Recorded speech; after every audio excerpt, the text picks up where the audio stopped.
Another day, another pahabol airsoft, no? Another pahabol shipping ka airsoft for our bossing for the day. Okay, shout out, good day and good evening sa ka airsoft natin na si Sir Carl Paye. Tama ba ako?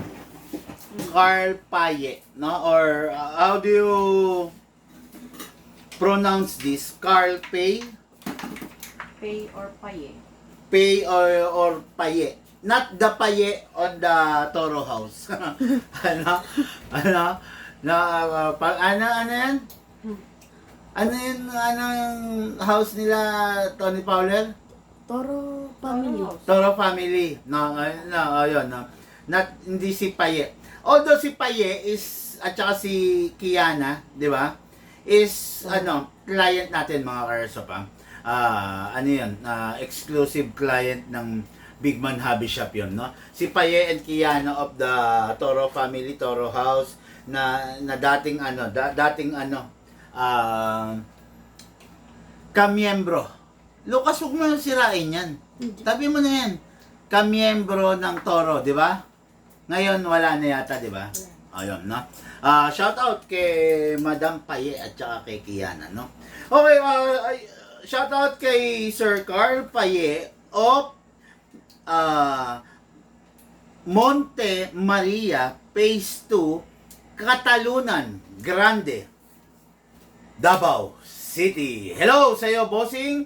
I just hope na bigay mo yung link. Okay na. No, I just hope na mapanood mo itong review and unbox natin.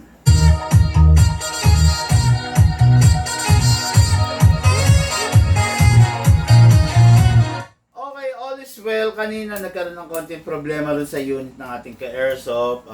Mali ng pricing na naibigay. Ayun, no? So, hindi na sana natin isa-serve, pero siyempre, kung counting problema na rin lang naman, kung konting adjustment, pwede naman tayo mag-giveaway dyan, di ba? Kaya ayun, naging posible, no? Naging posible yung unit ng ating ka-airsoft, okay? So, this is the No Breach SSP5 5.1 high kappa. Pakiabot si No Breach 6.0. Okay, no? This is one of the most isa sa mga hindi. Let me rephrase it, no? Isa to sa mga pinaka hinahanap, ginugusto, no? Because of the brand of Breach, no? Because of the maker, no? Pero sa totoo lang, hindi naman ganong malayo, no? Actually, itong unit na to is almost the same lang rin sa KJ Works. Pero layo ng presyo kasi sa totoo lang. For me, hindi naman sa sinisiraan ko to, no? Pero maganda talaga siya. Pero kung pagiging reliable, mas pipiliin ko yung KJ Works dito, no? Review and unbox kasi to eh. No? Kaya sasabihin ko yung totoo. Sasabihin ko yung tunay. Hindi ko kayo papaasahin, no? Actually, okay, sige, no. This is the 6.0. Grabe, ganda, ang laki, no. Sarap, no. Hindi naman ganun kahaba. Ang binabayaran mo kasi rito is yung lakas, eh. No? Kasi ito nung nag-blast ng chrono ko using 0.20 grams, nag 470 FPS to eh. Sa totoo lang, no? And what is good and special about this, less ang recoil niya. Tignan nyo ha, papakita ko sa inyo ha. Ito lang yung slide niya na nagre-recoil. Ito lang. Okay? Tapos, ito pa, meron akong may sikreto akong sasabihin sa inyo ha. Huwag nyo siyang gagamitan ng 14 kg. Huwag nyo rin siyang gagamitan ng CO2. Warak to. Okay? Dalawa na ang na-experience namin na ito. na nawarak tong slide na to. Kasi kung mapapansin nyo, napakanipis niyan. Yan ang weakest spot dito. No? Itong slide na to, nawawarak to. Nabibiyak to. Ito. Itong parang toothpick na to. Yan. Nawawarak yan, nasisira yan, ha. Kasi tignan nyo, ito lang yung slide niya, mga ka-airsoft, oh. Tapos, napakanipis na sa side na to. Dalawang airsoft na ginamitan ng 14 kg ang nawarak na ganito. Okay. This is a 6.0. Pero yung order ng ating bossing is the 5.1. Ayan. Okay? Yan ang diferensya niyan. Yan yung pinagkaiba niyan. The 5.1 versus the 6.0, di ba? Okay, what is good and special about this dito. This unit is isa sa mga binabayaran nyo rito is yung pangalan niya, no? Nasaan ang magazine nito? Okay, dyan yan. Okay. Is yung pangalan niya, no? Tingnan nga natin kung full steel. Okay. Full steel din siya. Full steel. Same lang rin sa KJ Works, no? Ito. Papakita ko sa inyo, ha. Nasaan na ang ano natin? Godfather. Wala na rito, no? Sayang, hindi ko may papakita. Okay, sorry, wala yung Godfather natin na 6.0, no? Pero parehas na parehas sila ng grip. Then parehas na parehas din sila ng build, no? So this is a 5.1 unit. Itong unit kasi na to, sa totoo lang, ang gumagalaw sa kanya is ito. Itong slide na to, no? Yan nga, sabi ko nga sa inyo, huwag nyo gagamitan siya ng 14 kg, magstay lang kayo sa 12 kasi ang weakest spot nito dito. Yan, kabilaan yan. Pwede mabasag, no? Ngayon, ito lang, medyo hindi lang ako, siguro hindi lang ako sanay, pero nilalagay kasi yung scope niya sa center. Dito nilalagay yung scope nito. Okay, medyo may pagkakengkoy, no? Baka hindi lang ako talaga sanay, pero hindi talaga, for me, medyo hindi ako nagagandahan. Mas gusto ko na yung scope nandito. Di ba? Ikaw, sa tingin mo, Luke? Mas okay yan. Mas okay yung ganito. Gusto mo yung nandito? Gusto mo yung nandito na? Wag. No? Yun lang. Dito nakalagay eh. Hindi pwede sa likod. Hindi pwede. Hindi pwede rito, hindi pwede. Dito talaga, medyo may pagkakaingkoy lang, no? Oh. Pero, syempre, kanya-kanyang taste yan, di ba? Itong unit na to, mga ka-airsoft, full steel CNC ang laman loob. Pero, dahil nga sa, yung slide niya, alloy lang. Pero premium alloy naman, no? Yun nga lang, sa totoo lang, ang pinaka-issue nito is this one. Dalawa na ng ganito ang nasa pinart out ko. Dalawa na kasi nasiraan ng ganito, no? Tapos, ito pa. Kung sakali lalagyan mo to ng scope, you need a special adapter.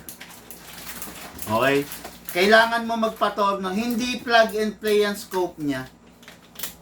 Hindi mo plug and play na mailalagay, no?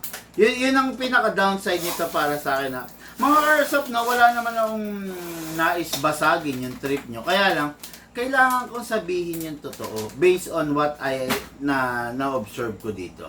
Okay? What is good and special about this? Upgraded to.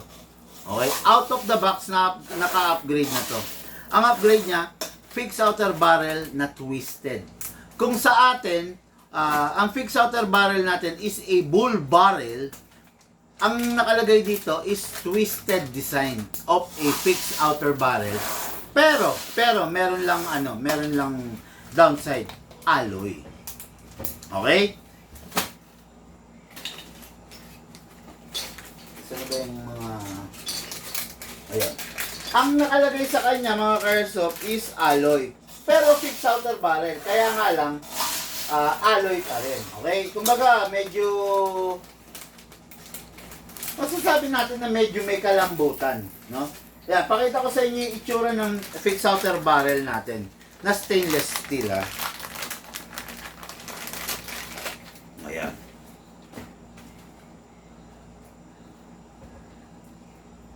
Ayaw maalis. Oh, anyway, yan, ganyan ang itsura. Yan yung sinasabing twisted design. Okay, this is a stainless steel na fixed outer barrel. Ganyan din ang nakaload dito. Kaya lang, alloy na fixed outer barrel. Okay? So, yun ang naka-load dyan. Tapos, itong unit na to is naka premium half-up rubber na. Okay? Bukod sa premium half-up rubber, itong unit na to, mga ka-airsoft, is naka big bore nozzle. May sarili siyang kulay ng kanyang big bore nozzle. Grabe, laki! Laki ng bore, no? Ayan, no? Makikita nyo, pakita. Pwede mo bang ipakita ng malapitan? Lucas? Pakita mo. Ayan, pakita mo. Ayan. Ayan. Kung makikita nyo, ayun, no? Natatanaw ba yung hapap?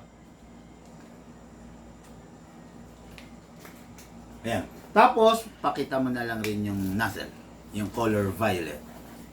Ayan, di ba? Ayan, kung makikita nyo, violet ang color ng nozzle niya. Okay, violet din yung color ng ano niya, ng mismong ano niya, half-up rubber. Okay? So, premium to, sa totoo lang. Deserve lang niya maging premium kasi, ano to eh. No? Tapos, isa pa, itong unit na to, naka-front optic, naka-rear optic. Wala ka nang hahanapin pa sa unit na to. No? High-end Taiwan, okay, don't expect learn how to manage your expectation. This is a high-end unit. Hindi 5,000, hindi 6,000, hindi 10,000, hindi 12,000, hindi 30,000, hindi 15,000 ang presyo niya. High-end po ito. Walang biro, Dano Bridge, SSP5. Pakaganda. Okay?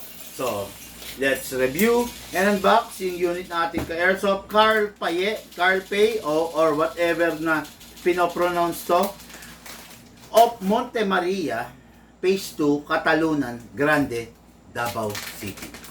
I heard marami na rin airsoft si Bossing eh, no? Ngayon, ito, dadagdag na siguro sa collection niya. Okay, so, unit, review, and unbox, demo and test bar ng unit ng ating ka-airsoft.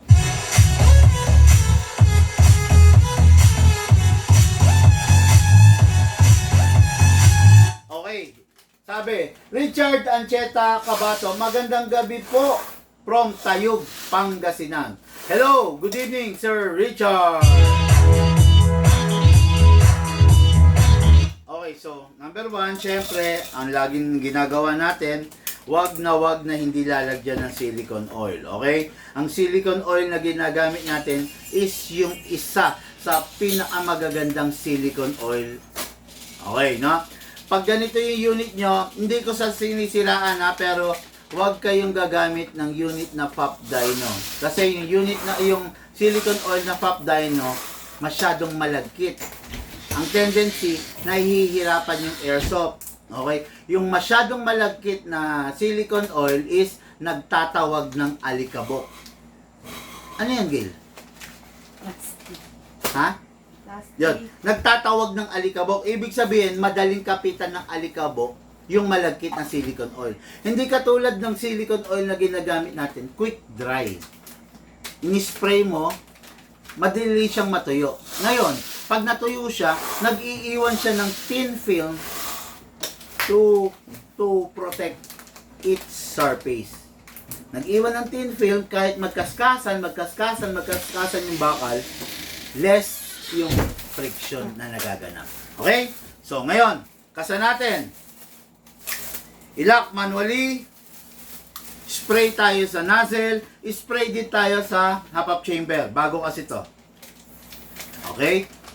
Spray tayo sa half-up chamber. Then, spray tayo sa slide stopper. Okay. Ayan na. Then, release. Then, rest. Grabe, ang liit. Ang liit talaga ng slide, oh. Yan lang, oh. Kaya less recoil to, eh, no? Bawas na bawas yung recoil nito. Pero, masarap pa rin talaga siyang gamitin. Okay? Again, high-end version po ito.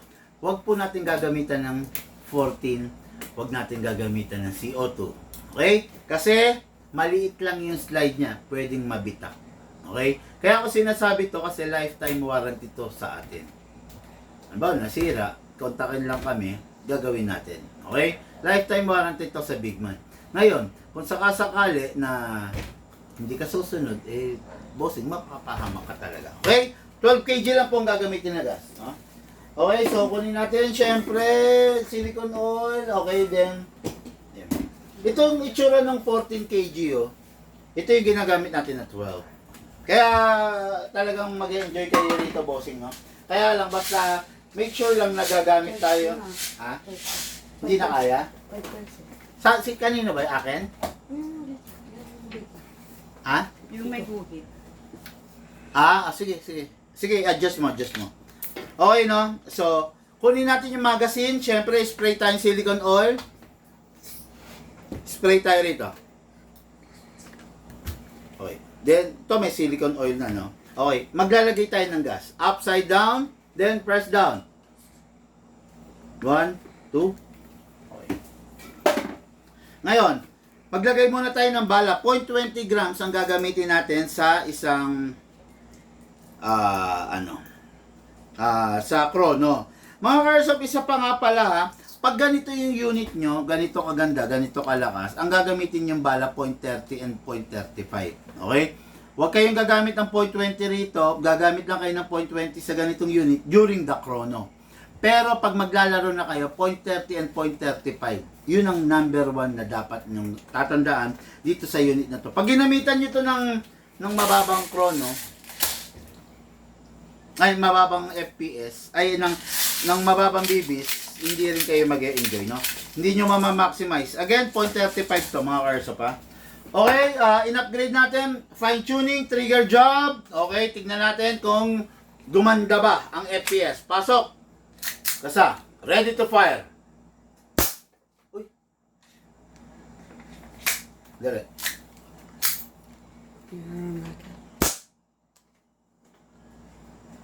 Oh, nangyayari.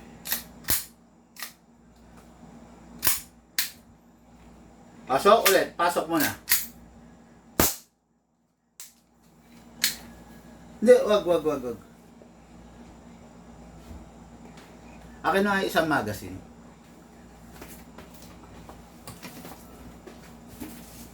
Baka hindi gano'n pumasok yung hangin.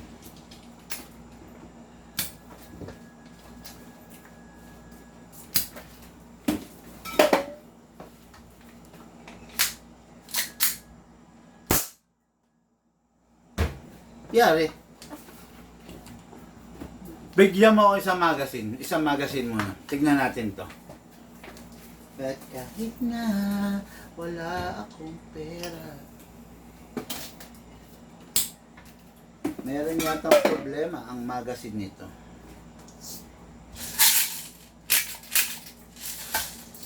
Na natin to.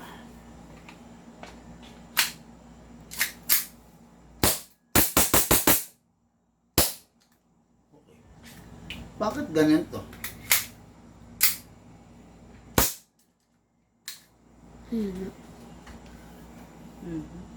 So, may defect ang magazine na to, no? So, therefore, I conclude na merong problema tong magazine na to. Okay? So, palitan natin ng magazine. Ito ang lalagay natin magazine. Saan galing yun? Ha? Hindi may problema to eh. May problema, no? Wala ayaw niya. Ito magazine na to. So, ito, nagpakuha ko ng bagong set of magazine. Sayang, no? Hindi ko makokrono. Kasi, nag-ilang putok na ako, no? Anyway, mamaya na lang, subukan natin i-chrono, no? Okay, so, lagyan natin ng bala. Hatakin natin pababa. Then, place your right thumb here. Yan. Isang, yan, nakita nyo, di ba? Kaya masasabi nyo na dito sa Big Man, on real time. Hindi edited, no cut, no? Kaya kung makikita nyo, ito, may problema tong magazine. Okay, may problema. So, ang nangyari, na on the spot tayo sa cam. Di ba? Kung edited to, hindi nyo na makikita yung part na may problema, no? So, paso, video na. Buti na lang, meron pa tayo extra magazine. Ayan, makikita nyo. Okay, go, go, go, go. Go. Okay mga Airsoft, this is the Nobrich SSP5 5.1 high kappa. Pasok. Asa. Ready to fire. Firing!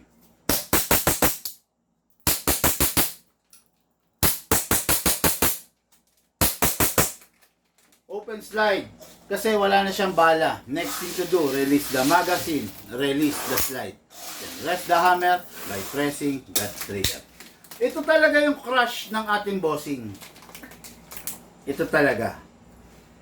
Pero ipapakita ko sa inyo yung unit na panglaban dito. Watch and learn. Okay, no? Gusto ko lang maipakita sa inyo para at least may idea kayo, no? Well, in fact, parehas ng magazine, no? Di ba? Ang panlaban dito sa unit na to, ito. Ano eh? Ewan ko, tayo lang yata merong full block nito eh. Di ba? Full block, di ba? Pakita ko lang sa inyo para lang may idea kayo mga Airsoft. Kita nyo same magazine ang gagamitin ko. Tignan ko kung parehas ah.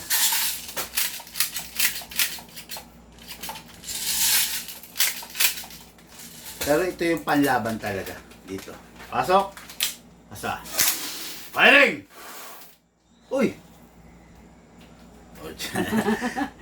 Yung director ko mabagal. Lagyan ko konting gas.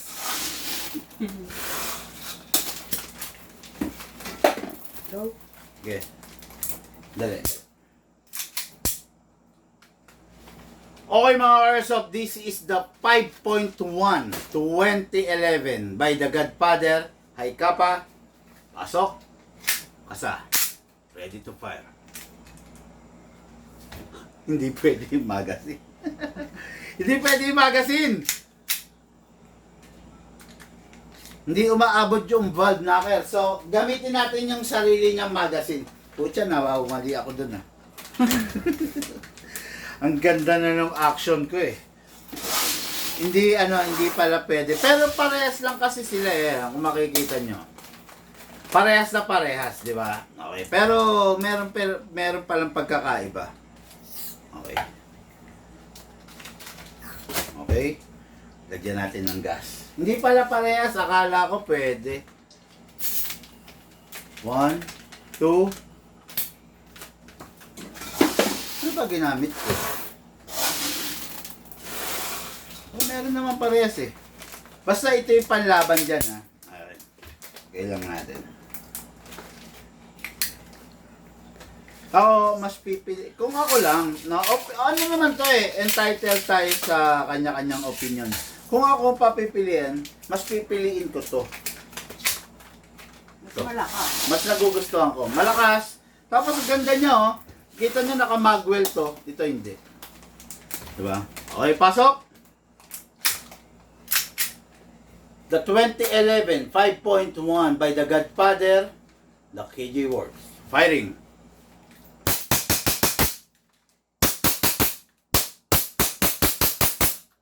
Open slide. Kasi wala na siyang bala. Next thing to do, release the magazine. Release the slide. Then rest the hammer by pressing the trigger. Pag yung unit, tapos nang gamitin, tatabi na, make sure walang lamang bala at dapat walang lamang hangin, pasingawin. Dami, kita nyo, tipid, no? Ganda. Yan yung pinakita ko lang sa inyo, hindi para guluhin kayo, ha? Pinakita ko lang. Ngayon, ito yung unit natin kay Airsoft. Ayan, pakita ko pa rin, ha? Pasok pa rin natin. Firing pa rin natin. Firing!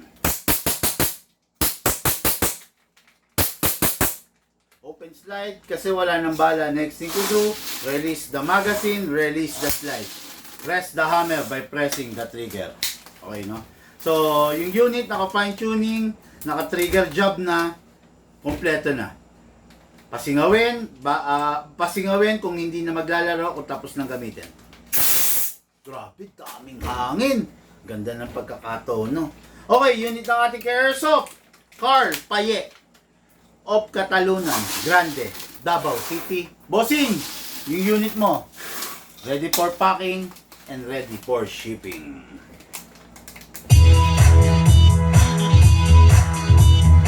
Okay mga Airsoft, sa mga nag-share po ng ating live video, maraming salamat. Sa mga hindi pa, please share the live video. Please comment below and please follow the pages. From Tacloban City watching, Daryl Barredo, Kabutin. Hello, bossing! Ron Melos Gomez. Good evening, Idol Bigman. Good evening po. Sa kabila. Shout out. Okay. Sige, go. Si Sir Alan Villares, bloopers effect, Sir Bigman. Okay, bloopers effect. Sana hindi ka dyan nanonood. Sana dito sa page. No? Kaya ayaw ko minsan mag-live sa profile ko kasi doon sila nanonood No? Marami. Oo, meron pa, wala na. Wala na. Okay, no? Okay, unit natin kay Airsoft, Carl Paye, ready for packing and ready for shipping. Thank you, bossing. Okay, mga Airsoft, syempre po, bago tayo maghiwa-hiwalay, bago tayo pumikit, bago tayo matulog, gusto kong iparinig sa inyo ang music na to.